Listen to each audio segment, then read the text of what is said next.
안녕하세요. 쿵푸사커입니다. 최근 자유의 몸이 된 박항서 감독에 대한 러브콜이 쏟아지고 있는데요.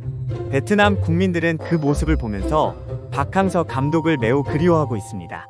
그 이유는 박항서의 후임 감독을 맡은 필립 트루시의 감독의 성적이 매우 안 좋기 때문인데요. 트루시의 감독에 대해 설명하자면, 트루시의 감독은 2023년 6월 16일 베트남 축구 국가대표팀과 U23 대표팀 감독으로 선임됐습니다.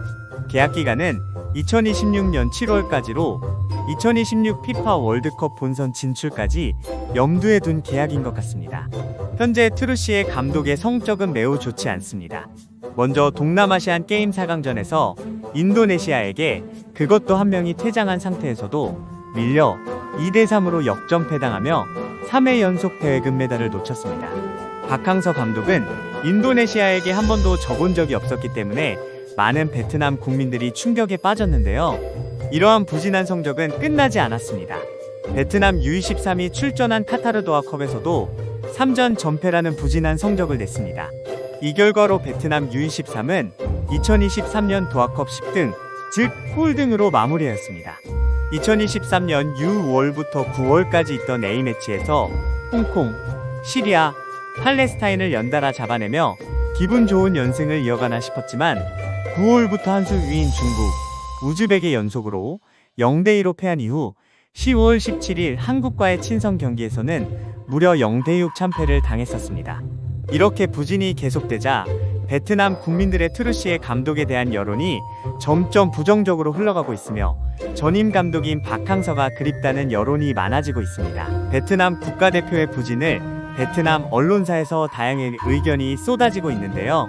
대부분의 베트남 언론은 트루시의 감독의 전술이 문제가 있다고 생각하고 있습니다. 언론들은 트루시의 감독의 전술에 대한 비판들을 쏟아지고 있는데요. 베트남의 언론사인 VN 익스프레스의 BH 확 기자가 쓴 기사가 현재 가장 베트남의 여론을 잘 나타내고 있는 것 같습니다. 기사의 제목은 "베트남 팀은 공을 점유하려고 하면 안 된다" 라는 제목입니다. 이 기사를 요약하자면, 현재 필립 트루시의 감독은 박항서 감독의 확실한 성공을 거둔 먼저 수비한 뒤 역습을 나가는 전술을 없애고 공을 점유하면서 공격하는 전술을 하려 한다고 합니다. 하지만 베트남 선수들의 기량은 현재 아시아 평균 수준에 속해 있어 공을 점유하는 것이 거의 불가능합니다. 베트남 선수들의 기량이 그 전술을 못 따라가는 것입니다. 강한 팀은 공을 점유하는 축구를 하는 것이 맞으나 현재 베트남은 준비가 되지 않았고 선수들의 기량도 모자랍니다. 그러면서 기자는 트루시의 감독의 고정된 전술에 대한 비판도 하였습니다. 현재 트루시의 감독의 전술은 공을 점유하기만 하는 축구인데, 강팀들도 자신보다 강한 팀을 만나면 수비적을 축구를 합니다. 그리고 일반적으로 축구팀들은 다양한 전술을 가지고 경기를 합니다. 하지만 트루시의 감독은 하나의 전술만 가지고 있어서 실패할 수밖에 없습니다.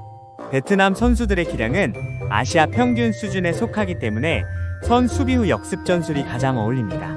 그러한 측면에서 박항서 감독의 역습 축구는 베트남의 현실적인 축구로 후임 감독들은 그 전술을 발전시켜야 합니다. 라고 작성했습니다. 베트남은 박항서 감독이 오기 전까지는 동남아시아에서도 강팀이라고 부를 수 없는 팀이었습니다. 동남아시아의 전통적 강호는 태국이며 베트남은 상대도 되지 않았지만 박항서 감독의 전술로 현재는 동남아시아에서 가장 높은 피파 랭킹을 가지고 있고 태국과 비등비등하다고 여겨집니다. 하지만 선수들의 개인적인 능력은 여전히 태국이나 필리핀보다 약하다고 여겨집니다. 트루시의 감독은 좋은 커리어를 가지고 있고 좋은 감독이지만 트루시의 감독의 전술을 수행하기에는 베트남 선수들의 능력이 너무 떨어집니다. 트루시의 감독은 한국이나 일본 같은 강팀에 적합한 전술입니다. 이러한 기사에 베트남 국민들의 반응도 뜨거웠습니다. 댓글들을 살펴보자면, 선수들은 체구가 작고 체격이 마르고 체력도 약하고 기술도 부족하지만 공을 점유하는 축구를 하면 치고 또 지게 될 뿐입니다. 박항서 감독님이 너무 그리워요. 공을 점유하든 역습 축구를 하던 티키타카를 하던 상관없어요. 중요한 것은 베트남 팀이 승리하고 계속해서 승리하려면 적합한 플레이 스타일이 있어야 한다는 것입니다. 다른 사람의 성공, 그리고 모든 것을 실험하고 파괴하는 것은 감독의 권리이지만 패배를 초래하는 것은 용납될 수 없습니다. 미딘 스타디움에서 열린 국가대표팀의 경기에서는 박항서 감독이 훨씬 더 잘했었고, 트루시의 감독의 팀은 상대를 향해 단 한 번의 슛도 성공시키지 못했습니다. 박항서 감독은 U23 이라크를 상대로 승리하여서 U23 4강에 진출했습니다. 하지만 트루시의 감독은 이라크 국가대표팀에 2-3으로 패했습니다. 우리는 변화해야 합니다. 트루시의 감독은 그렇게 할 수 없으며 그는 사임하지 않을 것입니다. 따라서 베트남 축구협회는 전문성을 보여주기 위해 조치를 취해야 합니다. 업적과 지위 측면에서 트루시의 감독은 재임 기간 동안 무엇을 달성했습니까? 그리고 베트남이 태국을 상대로 승리할 것이라고 확신하는 팬은 몇 명이나 될까요? 하지만 박항서의 경우는 적어도 팬들에게 일정 기간 동안 태국을 이길 수 있다는 자신감을 줍니다. 베트남 축구에 대한 매우 정확한 의견. 현재 3번의 친선 경기를 치르고 있으며 중국, 우즈베키스탄, 한국에 패하고 있습니다. 베트남이 잘못된 플레이 스타일을 선택했다는 것을 이미 알고 있습니다. 이라크는 아시아에서 평균적인 팀이지만 우리는 그렇지 않습니다. 우리 진영에서 공을 컨트롤하고 앞뒤로 패스하는 이유가 무엇입니까? 감독은 클럽에서 벤치에만 앉아 더 이상 경기를 할 수 없는 젊고 경험이 없는 선수를 사용합니다. 도대체 어떤 훈련을 하는 건가요? 올해도 변하지 않으면 늦어집니다. 최근 경기에서 베트남 선수들에게 적용된 트루시의 전술은 번거롭고 혼란스러우며 상대에게 영향을 끼치지 못합니다. 박항서가 창조한 베트남 국가대표는 트루시의 의지 파괴됐습니다. 거의 1년이 지났지만 지금도 어떻게 플레이해야 할지 고민 중이고 결과도 형편없습니다. 트루시에게 완전히 실망했습니다. 등의 반응을 보였습니다.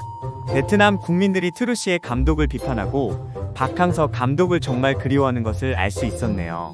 박항서 감독을 그리워하는 베트남의 미래는 어떻게 될 것인지, 그리고 박항서 감독의 미래는 어떻게 될 것인지 정말 궁금하네요. 이상 쿵푸사커였습니다.